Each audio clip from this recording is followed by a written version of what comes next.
బృహస్పతి మిథున రాశిలోకి ప్రవేశించినప్పుడు సరస్వతీ పుష్కరాలు జరుగుతాయి. రేపటి నుంచి సరస్వతీ పుష్కరాలు. పుష్కర స్నాన మహిమ.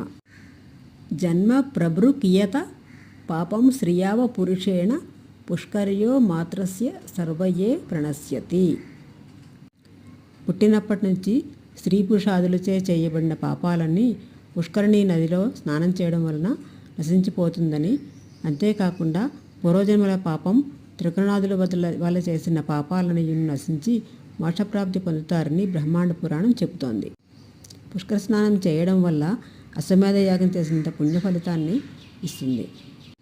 నర్మదా నదిలో తపస్సు, కురుక్షేత్రంలో దానం, కాశీలో మరణం ఎంత మోక్షప్రదమో ఈ మూడింటి ఫలితం ఒక్క పుష్కర స్నానం చేయడం వల్ల కలుగుతుందని వేదఋషులు చెబుతారు.